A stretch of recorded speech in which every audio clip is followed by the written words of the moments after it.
Hola, bienvenidos al canal de nuevo. El día de hoy abarcaremos el tema sobre riesgo físico en cuanto a las presiones atmosféricas junto con mis compañeros de trabajo, Ginette Fernanda Tinjacán, Nuri Ginette Jiménez Contreras, Cristian Rojas, Laura Guzmán y quien les habla, María Fernanda Gil. Para esto tenemos que tener en claro que el humano puede soportar variaciones considerables en las presiones atmosféricas, pero estas pueden resultar un poco peligrosas cuando los cambios se producen con rapidez y sin dar el tiempo al organismo para adaptarse a las nuevas presiones que deba soportar. Entonces tenemos que tener en claro qué es la presión. Es la fuerza aplicada en una unidad de superficie por un líquido o un gas en la atmósfera. En el Sistema Internacional de Unidades, la presión se expresa en newtons por metros cuadrados. Un newton equivale a un pascal. Entonces, aquí podemos apreciar que la atmósfera contiene habitualmente un 20,93% de oxígeno y la presión atmosférica en un lugar puede medirse en milímetros de mercurio. Aquí encontramos que una atmósfera equivale a 760 milímetros de mercurio y esto a su vez equivale a 1132 milibares. La clasificación. Se entiende como presión parcial la presión efectiva que ejerce un determinado componente gaseoso en una mezcla de gases. La presión atmosférica total es la suma de todas las presiones parciales de sus componentes, tales como encontramos el oxígeno, el nitrógeno, los gases nobles y el dióxido de carbono. Las altas presiones se consideran como una presión anormal y estas son presentes en los trabajos como cajones de aire comprimido, labores de buceo y demás. Para las bajas presiones se presentan más que todo como en la navegación aérea, grupos militares, instaladores y operarios de mantenimiento de torre y redes de conducción eléctrica. En forma muy especial, los trabajadores que dentro de sus actividades tengan que movilizarse entre diversos pisos climáticos.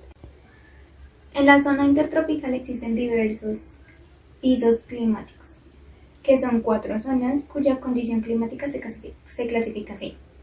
El primero es el macrotérmico, que con las temperaturas siempre elevadas y constantes ubicadas entre el nivel del mar y los 800 a 1000 metros sobre el nivel del mar. Está el siguiente, que es el mesotérmico o piso templado, que se ubica entre los 800 a 1000 metros hasta los 2500 a 3000 metros de altitud. El siguiente es el microtérmico o frío, entonces llamado en algunos países hispanoamericanos como el piso de páramo, y este se ubica desde los 2500 o 3000 metros sobre el nivel del mar hasta el nivel inferior de las nieves perpetuas, aproximadamente los 4700 metros a nivel del mar. Y por último, está el gélido, helado o nieve perpetua, que es a partir de los 4700 metros de altitud y donde se ubica aproximadamente la isotermia y los 0 grados centígrados. Para hablar acerca de la normativa que rige estos trabajos a presiones extremas, debemos empezar a hablar con la resolución 2400 de 1979, expedida por el Ministerio de Trabajo y Seguridad Social. Allí se establecen las normas de seguridad en este tipo de trabajos. En esta normativa, en el capítulo 6, donde nos habla acerca de los trabajos en aire comprimido, nos dice que ningún trabajador deberá ser sometido a estas presiones sin que no se tenga un control de aumento o disminución de la misma. También, que el personal que haga esta labor deberá estar siempre acompañado de otro, quien estará pendiente de que todas las normas se cumplan. Además, en su artículo 564 nos habla acerca del límite de tiempo en el cual se puede trabajar y nos muestra la siguiente tabla. Acá vemos la presión expresada en kilogramos sobre centímetro cuadrado y por otra parte el tiempo permisible en horas. Vemos la presión mínima, la presión máxima en que se ejecuta la labor, el tiempo total máximo y también el primer turno máximo, así como el periodo de reposo a presión ambiente, para posteriormente tener un segundo turno también con un tiempo límite. Como ejemplo, vemos en el primer ítem que a una presión mínima, la cual se le considera la normal, y a una presión máxima de 1.25 kilogramos sobre centímetro cuadrado, el tiempo total máximo de horas es 8 horas. En el primer turno, lo máximo son 4 horas, tomando un reposo a presión ambiente de media hora, para posteriormente tener un segundo turno de 4 horas máximas. Y yendo al último ítem donde nos da las presiones más altas, decimos que si se trabaja a una presión mínima de 3.35 kilogramos sobre centímetro cuadrado y una presión máxima de 3.50 kilogramos sobre centímetro cuadrado, el tiempo total máximo que se debe exponer al trabajador es de 1 hora. En un primer turno de una media hora y un reposo a presión ambiente de 6 horas, para posteriormente tener un segundo turno de media hora máximo. También toda persona que trabaje bajo presión deberá someterse a varias etapas de descompresión hasta llegar a la presión normal. Esta descompresión se llevará a cabo a la velocidad que indica esta tabla, donde nos dice la presión mínima, presión máxima, igualmente que la velocidad de descompresión. Como ejemplo, tomamos si la presión mínima es de 1.40 kilogramos sobre centímetro cuadrado y la máxima 2.10 kilogramos sobre centímetro cuadrado, la velocidad de descompresión debe ser de 0.21 kilogramos sobre centímetro cuadrado. Para regular las cámaras de descompresión, esta resolución nos dice que toda cámara de descompresión debe tener un medidor que sea de lectura fácil para determinar los niveles y cambios de presión dentro de la misma. Además de esto, un reloj para medir el tiempo y también ventanas a cada costado para ver los movimientos de la persona que se encuentra dentro. Además de un medio de comunicación fácil para que la persona de adentro se pueda comunicar con el exterior y también que cuente con espacio suficiente para la facilidad de sentarse. Además de esto, los empleados deberán someterse a exámenes médicos después de su primera compresión y luego a los 3 meses si trabajan en una presión inferior a 1.2 kilogramos sobre centímetros cuadrados. Cada 2 meses si esta presión a la que laboran supera los 1.2 kilogramos sobre centímetros cuadrados, pero es inferior a 2.10 kilogramos sobre centímetros cuadrados.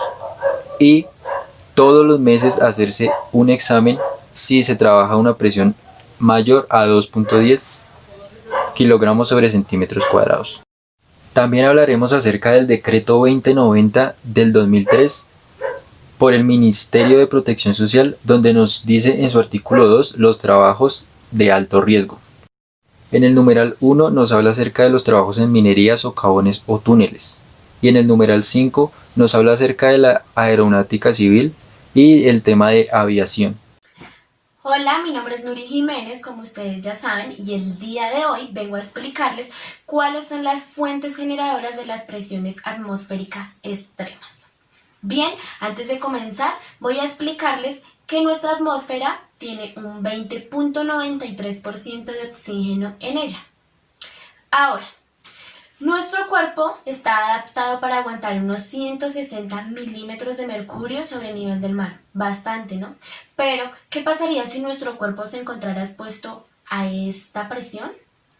Lo que pasaría sería que nuestras células transportadoras de oxígeno y hemoglobina a los tejidos se encontrarían saturadas a un nivel del 98%.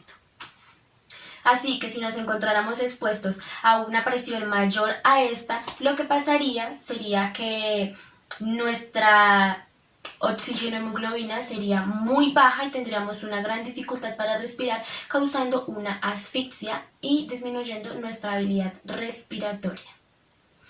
Bien, ahora que hemos entendido estos datos, les voy a explicar cuándo nos encontramos en riesgo en cuanto a la presión atmosférica.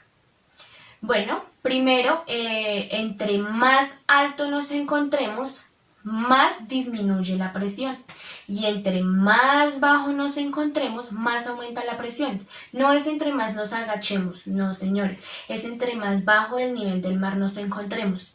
Por ejemplo, las personas que trabajan en minerías, que trabajan en túneles o las personas que trabajan en submarinos se encuentran muy expuestas a grandes presiones. Para que entiendan a qué nivel puede ser esto, les voy a explicar.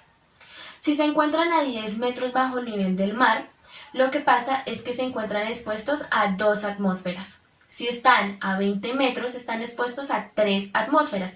Y si están expuestos a 40 metros, sería igual a 5 atmósferas. En conclusión, nos encontramos expuestos a atmósferas disminuidas cuando nos encontramos en aviones, helicópteros o trabajos en alturas como montañismo, etc. Y nos encontramos expuestos a temperaturas altas cuando nos encontramos a niveles bajo el mar, como en submarinos, minerías, túneles, etc. Espero esto les haya servido y sea de su agrado. Ahora vamos a escuchar a mi compañera que nos va a explicar cuáles son los instrumentos de medición. Gracias y hasta la próxima. La presión atmosférica se puede medir con un barómetro de mercurio. El barómetro está hecho de un recipiente que es un tubo de vidrio y contiene mercurio. Su altura es de 850 milímetros, está cerrado por la parte superior y abierto por la parte inferior. De igual manera, este tubo debe estar situado en un recipiente que también contiene mercurio. El mercurio que entra al tubo depende de la presión del aire. Si la presión está alta, entra más mercurio al tubo. Y sucede lo opuesto cuando la presión disminuye. Otro instrumento de medición es el barómetro aneroide. Este mide las variaciones de la presión atmosférica y se parece a un reloj. El barómetro aneroide utiliza cápsulas aneroides que se contraen cuando hay mayor presión, lo que impulsa el movimiento de los engranajes y activa la aguja indicadora. El barógrafo mide las variaciones de la presión atmosférica con sus 9 cámaras y con un brazo rotulador lo pasa a un papel milimetrado. La unidad de medición es denominada como pulgadas de mercurio. Una presión de 1 pulgada de mercurio equivale a un torr. Voy a hablar sobre los efectos que tiene la presión atmosférica en la salud. Los efectos varían según la altura. Está el dolor de cabeza, la debilidad, la falta de aliento. Estos cambios fisiológicos se producen cuando el nivel de concentración hace que la sangre se oxigene y disminuya. A medida que nos elevamos sobre el nivel del mar, la presión atmosférica desciende y también la concentración de oxígeno en el aire. Esto ocasiona los síntomas señalados anteriormente, que se conocen como apuntamiento o mal de las alturas. Bajas presiones atmosféricas pueden afectar el oído, los senos paranasales y los pulmones. Las enfermedades típicas ocasionadas por la presión atmosférica son la barotritis, la barosinusitis y algunas enfermedades pulmonares. La presión atmosférica máxima que ha soportado un ser humano sin prejuicio para la salud es de 25 atmósferas. Sin embargo, un ser humano típico solo soportaría alrededor de 2 atmósferas.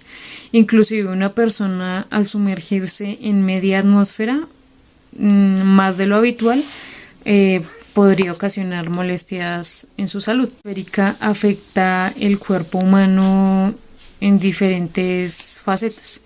Siempre se ha evidenciado y sugiere que la relación entre la presión atmosférica y los achaques sean equivalentes. Los ancianos y las enfermedades de artritis a menudo sugieren y saben que cuando está a punto de llover, ya las articulaciones empiezan a doler. Además, muchos sufren de migraña y dolores de cabeza, reclaman que sus enfermedades se empeoran cuando cae la presión atmosférica. Continuamos la siguiente semana con otro video en cuanto a los riesgos físicos. Muchísimas gracias por la atención y nos vemos en un próximo.